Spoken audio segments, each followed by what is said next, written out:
Update.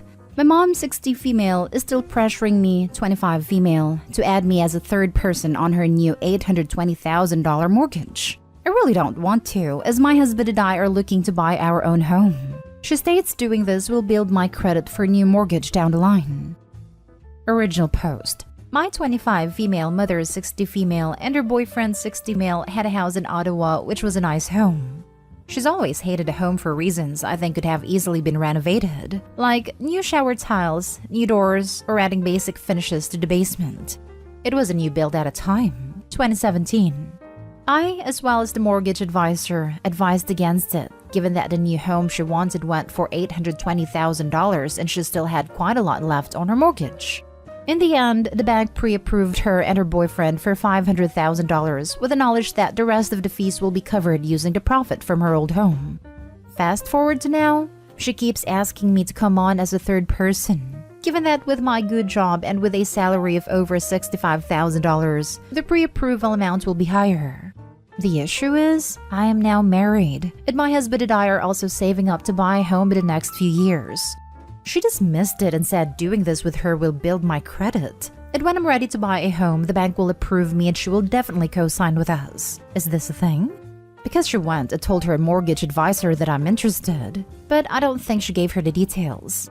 Not only that, I'm pregnant and will be going on maternity leave, which means that it's not the time to think about things like this, because I will technically be on employment insurance, which is exactly why my husband and I are waiting until I get back to work, and he gains more seniority in his work. I'm at a loss in what to do because my mom has screwed me over for small amounts of money, so that alone I don't trust her. But it's the fact she's already telling the mortgage advisor I want in, and she's disregarding the fact that I'm married with her own grandkid on the way. However, she did state doing this will build my credit, and it will be easier to qualify for a new mortgage down the line with my husband. Now for the top advice before reading the update. No, the bank will see you as having a massive liability. This will make it much harder, as in the eyes of the bank, you will already be on the hook for a mortgage. You'd also lose your first-time home buyer's land transfer tax rebate too. Parents of my friends tried to do that with their son at 18, buy a house in his name essentially to save the tax. Luckily, he knew about it and said, hell no. Who the heck are those pathetic excuses for a parent? How freaking low must you be to feel okay about screwing over your own child? They rationalize it somehow. People are very good at that. The mortgage you are on will have to be included in your debt ratios when applying for your own mortgage. Having an existing mortgage included in your debts will make it very, very difficult to obtain your own mortgage. Absolutely do not do this. It will make it harder for you to get a mortgage later, as it will be considered your debt. You will be responsible for the mortgage if she doesn't pay it. When you go to get your own mortgage, her co-signing will be useless because she will also already have a mortgage which will be considered. She needs to buy something within her means. If she is relying on your income to be approved for a higher amount, it is not within her means. And now for the update. Last week, I posted what my mother was trying to do, which was have me co-sign her mortgage. Many people have asked for an update. So yesterday, I spoke with a mortgage advisor who not only admitted that my mom was a difficult client, she was trying to do the impossible by getting this mortgage, but he also revealed that the reason she needed me to co-sign a mortgage was because she did not want to listen to his recommendation, which was to return the car she had leased, on which the maturity date is almost due, and to not finance a new car until she gets her mortgage funded, 2 months max. This is to ensure she does not have too much debt, and that her pre-approval amounts stay the same. Instead of doing that, she wanted me on a mortgage so she can increase the funding approval rate and get a new car financed. My husband and I were disgusted and shocked. The mortgage advisor was very honest and stated that if I get in on this, it will significantly reduce my borrowing power and I will be on the hook for years. He even joked and asked, would you like to stay stuck renting with the inability to borrow and a huge dip on your credit while she drives the newest fancy cars and lives in a big home? He told us not to do it and think of our future. We're expecting a baby in the fall. To cut it short, most of you are right. She had no intention of helping me in the long run, and it was only to satisfy her wants, while having no issues leaving my husband and baby and I on the hook for almost $1 million. I have confronted my mom, who has yet to answer my texts, and my husband has adjusted that we cut contact with her. I wanted to take the time to thank you all for your honest advice, and to the mortgage advisor who put reality before money. She states doing this will build my credit for a new mortgage down the line. Big lol. This is advice to give teenagers getting their first student credit cards. Absolutely. This would destroy Opie's credit. Opie would have no chance of getting a mortgage in a few years with $800,000 of debt to their name, and all those first-time home buyers' perks would be gone. But Opie's mom would get a new car. Opie, on a serious note, your mom should look out the buyout cost for her leased vehicle versus the resale value. The used car market is crazy right now, and most people can pay X dollars to buy out their lease, then drive the car over to the used car lot and sell it for X plus $5,000 or whatever. That's free money basically, so I highly recommend you look into it. I'm not sure which scenario is worse, that your mother believes this or that she thinks you're stupid enough to buy it. 1. You do not need a mortgage to build credit. Just a credit card that you never use. Paying down would suffice. 2. If you are added on the mortgage/title, you, plus husband if purchasing together, will lose your first-time home buyer credit. 3. Just say no. Refuse to sign any documents.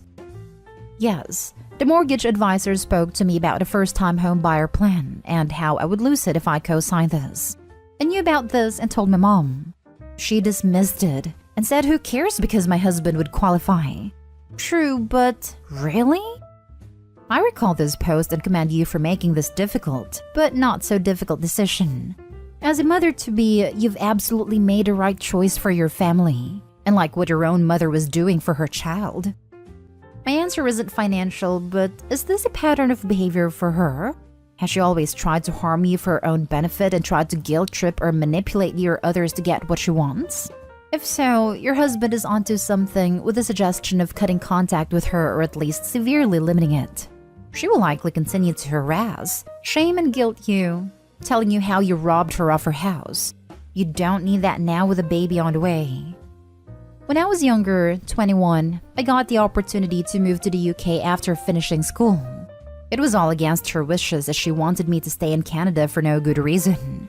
I was living with her and forced to pay $1,000 in rent, plus utilities for living in her unfinished basement. When I told her I wanted to save and asked her to reduce the rent or give me startup money, she blamed me for being bad with money. At the time, I only made about $1,600 a month. Nevertheless, I rebelled, saved my money, got a second job, got the visa, and moved to the UK, which is actually where I met my now husband. When I was there, I was thriving in my own way, a job, apartment, friends, etc. Then about a year later, she would send me WhatsApp messages telling me she's extremely sick and had issues with her nerve muscles which was preventing her to move. She would call me sad and crying. A few months later, I went back only to see she was perfectly healthy and has never been better. She would then ask for money, get me to stay with her, and it's all a blur. But I gave up the apartment, paid what was left of the rent, and ended up staying in Canada. Stagnant and paying her $1,000 plus utilities to stay with her. The only good thing that came from this was that I met my husband. We're now here, and he seems to catch on much quicker to my mom's manipulative tactics. Last story is titled, Update. Am I the a-hole for being upset that my siblings are getting my part of an inheritance but I'm not because I'm a recovering addict? Original post. My parents are pretty wealthy. I'm 26, and from 21 to 25 I was in and out of rehabs. I was abusing so many different kinds of substances, and I wasted so much money. I OD'd once and it destroyed my family to watch me go through that. I am intensely ashamed of who I was as a person, and I have been sober for almost a year. My parents are now approaching their late 60s and have started finalizing their wills and inheritance. Yesterday, they sat me down and told me that I will not be getting any of the inheritance, as they don't trust me not to relapse with all that money suddenly in my possession, and as a result, my siblings will be getting my share of the money. I was pretty upset about this, and I said that they were going to make my siblings rich, while I would get nothing from it, and that wasn't fair. I was almost yelling at this point. They told me to calm down, but I was too upset to listen, and I left. I called my brother and sister after I left and told them what my parents said, and they said that it was their choice and there wasn't anything they could do. I accused them of just wanted all the money for themselves and not caring about what happened to me. Today, I have my dad texting me that they are worried about me and disappointed in my behavior yesterday. I talked to my sponsor and he said that while anger is understandable, I have to do everything in my power not to ruin the trust I've built with my family over the past year, and acting like an a-hole addict won't help. Sometimes I still have trouble with my reactions to things now that I'm sober. However, I don't feel as though I'm entirely unjustified here. Am I the a-hole for getting upset? Now for the top comments before reading the update. You're the a-hole because you probably spent your share of the inheritance every time they tried to help you. Seriously? Add up every dollar they've spent on your addiction, or ask them to add it up, and then ask yourself if you deserve any more. Don't forget all the time and emotional labor that goes with all this. How many days off or vacations got sidelined? How many sleepless nights? Emotional/relationship damage caused by things said or done while OP was under the influence. OP, you took up way more than your fair share, and way more than the inheritance is even worth. That's a fair point. As a PS, if you stay sober, your parents will treat you more responsibly over time. 1 year's nothing in recovery. Maybe several years or more down the line, when you're living a respectable life and they see that their money will go into your house, education, or something else which you have built between now and then, they will reconsider. I think timing is a major factor here. It feels like forever. You're the a-hole. Your parents are concerned for your life. Also, your parents are only 60-ish, thus there is a good chance that they will be alive for at least 10 years. I believe USA life expectancy is north of 70. That leaves plenty of time to amend a will. You are only a year out of rehab, so your parents are just making plans for the way things are today. Edit. Just reread that as late 60s, but the point still remains. They have to plan based on today, not based on what could be 10 years from now. But the way things are now won't always be the case. First, congrats on nearly a year. That being said, you spent nearly 1/5 of your life in rehab. I wouldn't blame them for not trusting you yet, especially since I bet you were using before the rehab. I'm guessing your parents paid for that? Not to mention all the attention that had to be put on you. That could have gone to your siblings. Addicts are an Olympic-sized pool's drain on a family's mental health and finances. They worried about you, made sure you were getting help, paid for it, and you repay them by going ballistic about that they won't treat you as if you did nothing to them? Yeah, they did pay for it. And now for the update. My first post wasn't hugely popular, but I wanted to update anyways. After what happened with my parents, I won't lie, I relapsed. I had a weekend where I blacked out. I remember getting back to my apartment and all the drugs and booze I had bought was gone. And it was a Monday morning. It was a lot of stuff. I scared myself so much I ended up calling my parents saying that they were right. And I remembered everyone's advice on my last post and I apologized for how I treated them. And that they were right in not giving me any of their money. I'm now 3 weeks sober and I took Reddit's advice and made a compromise with my parents in regards to my inheritance. If I remain at least 5 years sober and submit to a bi-monthly drug test, they will reconsider my part of the money. I hope they do reconsider. I know I have a lot of work to do and I still have a lot of selfishness to overcome. But I wanted to thank everyone for helping me try to realize that. Here's to 3 weeks and more.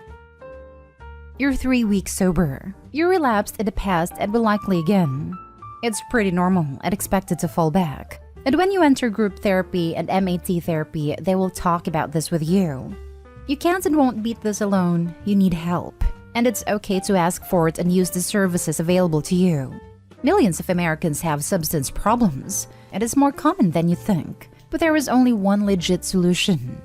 You can't expect your family to trust you after 3 weeks. You can't expect them to trust you ever again. It's fully up to them when they will bring that trust back, and you can't do anything about that. Get help. Join the addiction thread. Talk to an addiction doctor and get the ball rolling. They will help you with the withdrawal, family issues, and mental issues caused by the abuse. But most importantly, they will get to the core of your addiction so it can be properly addressed. 5 minutes after I took my first dose of buprenorphine, Subsolve. I never had another craving again. The withdrawal issues washed away, and when I fully gave myself to the program, fully stopped self-diagnosing myself and let the professional doctor do what they are trained in, soon I was honest to them and me. The process became insanely easy. When you fight it, when you try to justify it, when you lie to your doctor or think you know your body best, then you fail. Your parents owe you nothing. It seems like they already saved your life once and spent a lot of money doing it. Make your own money. Not everyone has rich parents. You should just appreciate their unconditional love. They worked hard their whole lives for their money. You were not entitled to it, even if you were sober. Also, be sober for you, not for money. Abso-freaking-lutely couldn't agree more. Being sober for money will kill you when the money comes. Addiction might take a break while you're sober, but it will pick up where it left off and can oftentimes pick up steam for lost ground if it gets traction. A sudden influx of money is almost always a destructive force if your foundation for sobriety is built on anything but a solid cornerstone. You more or less prove their point. At a first hurdle, you immediately used again. If they give you a penny more, you'll just relapse. Way to completely miss the emotional impact of your parents saying they have no faith in you. They could have put the money in a trust and made it accessible in small amounts, conditional on verified and continuing sobriety.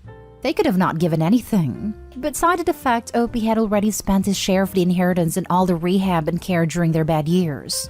But no, they basically just told him they don't think he'll amount to anything ever again. I'd probably relapse too. Not that I expect better from this sub. The last thread was a judgmental garbage fire, and I'm sure this one will be too. Huge amounts of people just straight up telling Opie is guaranteed to relapse again and is a piece of crap for doing so. That'll sure help him move forward. It's one thing to tell someone to adjust expectations and prepare for a struggle to maintain sobriety. It's quite another for hundreds of people to crap all over the vulnerable person at their lowest point. Nice job, everyone. Hope the self-righteous high was worth it.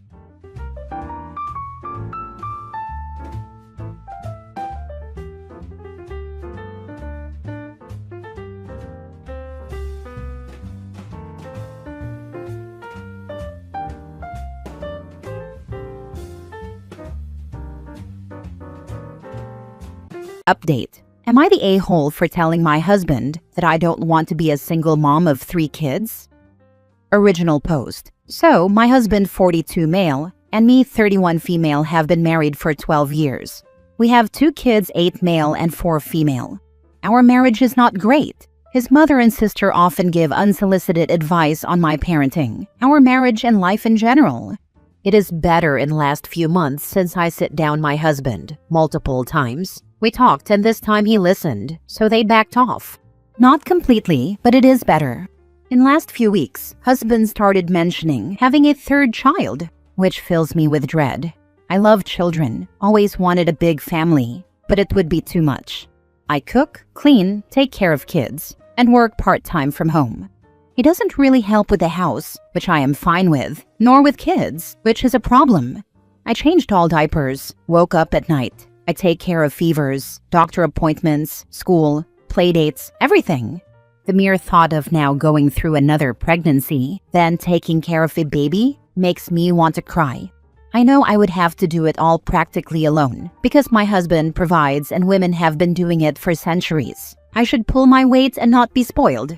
It all culminated last night. After another of his, I take great care of you and kids and we should have a 3rd monologues. I snapped. I told him that he really doesn't. That kids barely know him. When he comes home from work, he doesn't pay attention to them, except to snap on our daughter when she's too loud. He doesn't know anything about our days because he doesn't ask, and I stopped telling him because he wasn't listening anyway. He is not a great father nor husband as he likes to preach, and I have no desire to be a single mom of a 3rd child. 2 are quite enough, thank you. He stared at me dumbfounded, then called me a C-word. Delusional and ungrateful, then stormed out to his mother's house. So, am I the a-hole? Now for the top comments before reading the updates. Well, good for you. Also, I'm pretty sure at 19 getting married to a 30-year-old was a huge red flag. We got married after dating for 9 months. I know. So I was 18 when we started dating and when we got married. I know now that that is a huge red flag, but I genuinely didn't see it that way back then. Sunk cost fallacy. Do you really want to spend the rest of your life with this loser? You're still young. Don't wait until it is too late to leave. Not the a-hole. Tell him you already have a third child. Him. I wouldn't trust him not to sabotage birth control. I'd get an IUD. Divorce would be better. She said she doesn't want to be a single mother. But how is how she's living now any different from that? Divorce would be better for sure. Definitely not the a-hole. I do wonder why you stay with him though. I read this a while back and honestly the person who wrote it was correct. What was the biggest shock when you became a lone parent after splitting with your partner? My kids were 3, 6, 9, and 40. Once the 40-year-old moved out, my workload lightened so much it was stunning. Sure, there were less dishes and laundry and general crap around the house, but the real workload, the telling him what he needed to be doing, following behind him and then doing it myself anyway, just vanished. Poof. I didn't have to check to see if he picked up the right kid at the right time. I didn't have to argue over who would stay home with his sick child. I didn't have to remember birthdays and anniversaries on his calendar. All I had to do was everything I had done all along, by myself. The biggest change was my mood. I wasn't resentful or angry or making excuses for him anymore. I was just doing what needed to be done, without all this extra baggage of trying to teach someone to be an adult or coach a fully grown man into how to take care of things that had to be done to raise a family. The most amazing thing? Every other weekend. I swear to God, I hadn't had 2 days to do whatever I felt like doing, maybe in my life. Definitely not in 10 years or so. No worries, no listening for crashes or screams, no checking on kids every 10 minutes, or cleaning up spilled paint, or limping from hidden Legos in the carpet. 2 whole days. The very first weekend he took the kids, he brought them back early Sunday morning, looking stressed. Did I have any idea? I told him I might know what that's like. 24 hours a day, 7 days a week, for over a decade. I knew exactly what it meant to be responsible for little lives and the things they get into. I yeeted that idea straight into the sun, and he did finally learn how to manage 3 kids for 2 days. And I got blissful, guilt-free silence. To have a little slice of life, to do absolutely nothing if I wanted. There wasn't milk left out on the counter. There weren't muddy footprints up the carpeted stairs. There wasn't a leaky ceiling from a tub filled to the brim for ship wars. For 2 days, every 2 weeks. Best thing ever. Now for the first update. Morning after I made this post, my mother-in-law and sister-in-law showed up at my house. At this point, there was still no word from my husband. Let's call him Ray. It was obvious that they expected me to be alone. My kids were with brother-in-law at my sister Mary's house. She was with me. So we all sat down to have a conversation. I know I was being annoying, but I kept repeating that I don't see a point of that. Conversation should happen between Ray and me. We are grown-ups and married. I didn't see a reason for them to meddle. They took great offense to that. My mother-in-law at one point said that she doesn't understand what happened to me. I am not the girl her son married anymore. I said, of course I'm not. He married a teenager, and I'm now a grown woman. She turned beet red and started screaming at me, to which Mary said she is going to call police if she doesn't calm down. After a few insults, mostly how I'm abusing her son and how bad of a mother I am, they left. Ray showed up a few hours later. Not to ask about our children or to see how I am, but to berate me on how I treated his mother. Again, I think Mary being there changed his plan, since he toned it down when she came downstairs. He demanded for her to leave. She refused and said that she is going to go upstairs so we can have a conversation, but she is not going anywhere until I ask her to, which I didn't. He started with basically saying that I am a bad wife, that I don't love him since I don't want more kids, and I blamed him for it. That I shouldn't be speaking with him like that. He is a great father to our kids, etc. I asked which kids he hasn't seen in 3 days, and didn't ask how or where they are. He then freaked out when I told him they are at brother-in-law and Mary's house, calling them both vile names that I don't want to repeat. Our conversation lasted an hour and nothing productive came out of it. We were going in circles. I was scared because he multiple times started grinding his teeth and putting his hands in fists, but he would calm down after a few seconds. I said if he is not willing to work on our marriage and thinks that he is completely in the right, we should get a divorce. He at first said fine. If that's what I want, I should pack my stuff and leave. I started packing. He ranted how I'm going to live without him, how he can't wait for me to explain to kids why they are moving in similar. I said that kids are not moving anywhere. They are staying in the house, and which parent stays here is taking care of them. He really couldn't comprehend what I'm saying. I am not turning our kids' lives upside down. Divorce is enough of a change. They are not going anywhere. Then his tune changed. He was willing to hear me out. I swear I thought I'm going to pop a blood vessel from rage. I said I don't care anymore. We are getting a divorce. Only questions are about logistics and our kids. To not make this post even longer, this also went in circles. He then grabbed my shoulders and started shaking me. Mary got involved. They started pushing each other. I called the police. We managed to push him through the door and locked it. He left before police came. We gave statements and I stayed in the house. I am fine, but Mary has a few scratches. Currently, I'm bombarded with text from his family. Again, not a peep from him. I am filing for divorce. I don't know why I thought that this can end any differently, but I'm also glad that I tried. For people who found my previous posts, I am ashamed of how I was speaking about Mary, but I was envious until I realized that I was projecting my unhappiness with my life onto her. She didn't deserve it. She was, and still is, an amazing sister and even better person. Thank you all. I got amazing advice and words of encouragement. Internet can also be full of wonderful people, and I'm grateful for each and every one of you. Good job leaving that bastard. Yes, it's a relief to read a post like that with a good ending. This one is a damn good divorce. I'm afraid for her safety though. Hopefully soon to be ex behaves himself. You're right to be afraid. The most dangerous time for a woman is before she exits her relationship. Be very careful now. He sounds exactly like one of the men who end up harming his wife when she files for a divorce. Do not ever see him alone again. Those are the most dangerous moments. Anything that needs to be discussed can be discussed over the phone. Always have witnesses or protection with you. Secure your devices. Make sure there are no trackers or any cameras around, listening devices, etc.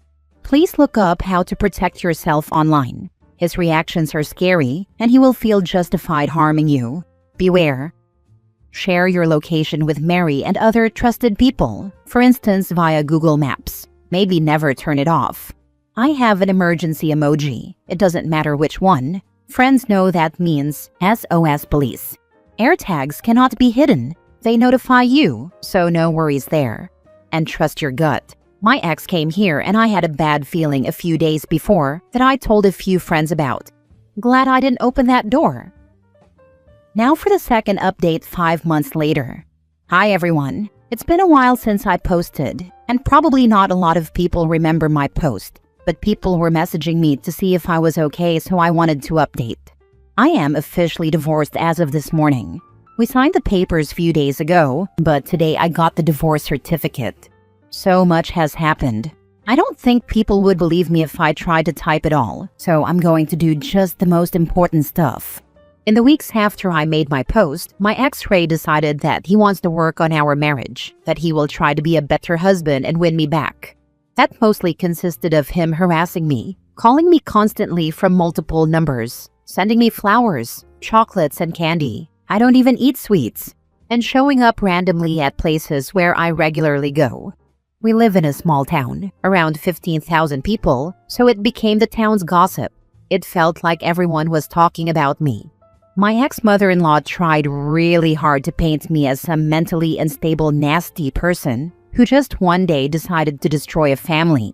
She attacked me at a child's birthday party when I was dropping off my son, sister-in-law's child's birthday.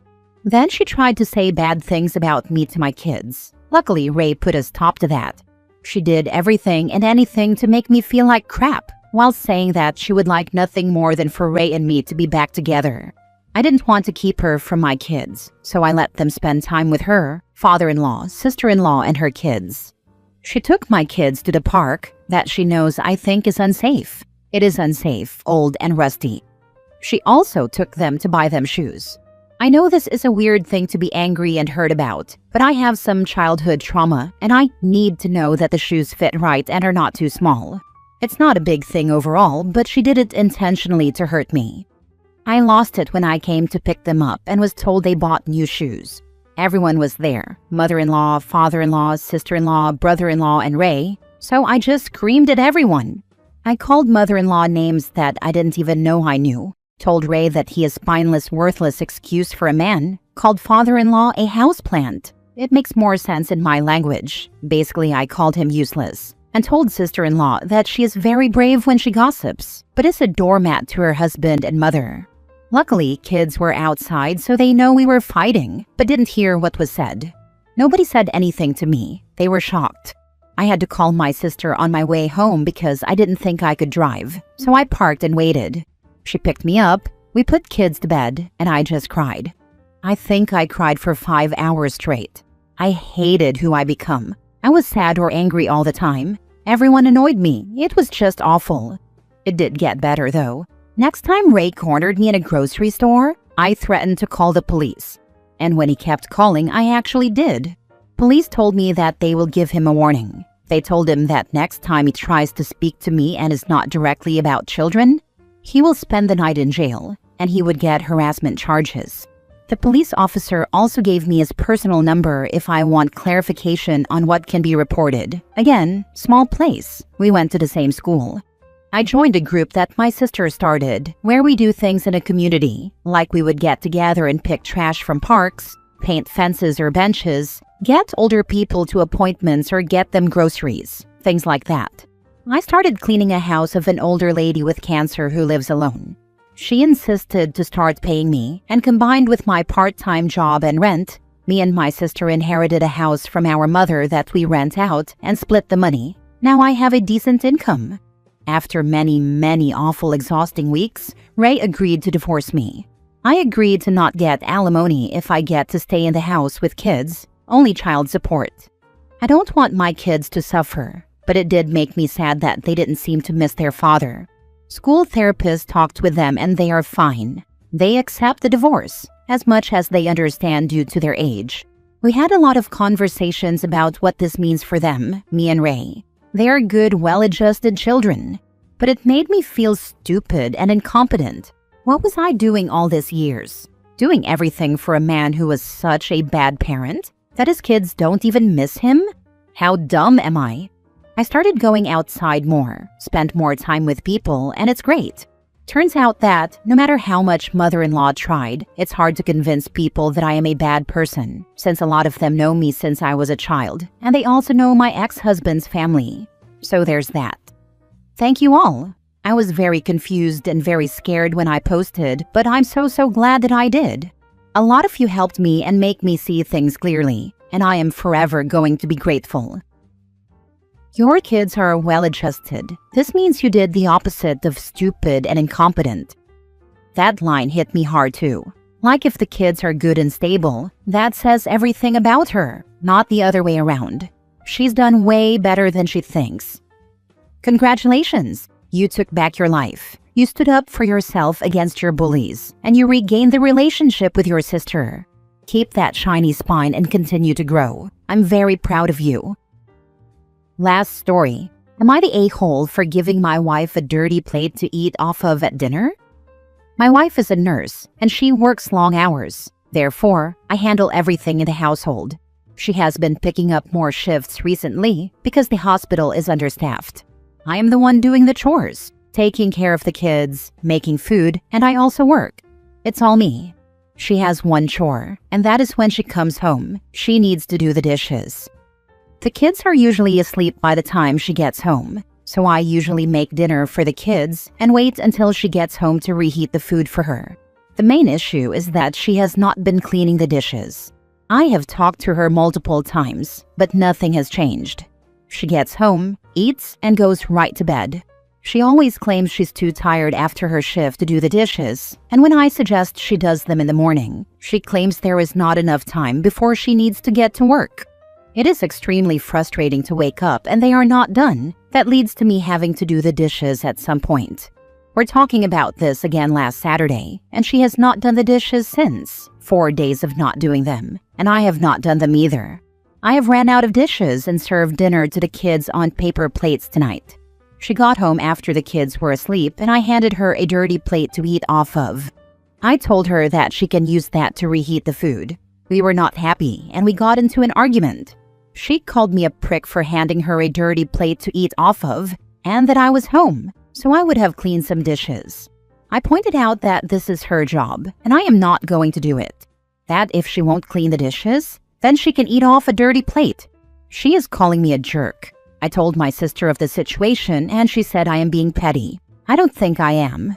Edit, because people have continued to ask. I work in construction 40 to 50 hours. She works in the hospital 36 to 60, highly dependent on what is happening at the hospital. If she picks up more shifts or not, 36 is her normal, and depending on the week if she grabs 1 to 2 extra shifts. Now for the comments. Wild, because if OP was the wife who handed her husband a dirty dish after he refused to do the one household chore, she would have people telling her to divorce him. OP works, takes care of the home, cooks and cares for the children. He asks for one chore to be done by his wife, and when she won't, he should just roll over and do it? Not the a-hole, and I probably will be downvoted for this. She has one chore. You are doing everything else, including raising kids, and all she needs to do is wash the dishes. If you have a dishwasher, that is literally 10 minutes. You have one in comment. Even without a dishwasher, it is like 30 minutes. You might as well be a single parent. You're not even a stay-at-home parent since you also work. You work in construction. It's not like you have an easy job either. Yep, post starts out like he's a stay-at-home dad, and I was like, shut the heck up and wash the dishes, bro. Then got hit with the construction work info, and I was like, oh hell no, she can have that dirty plate, lol.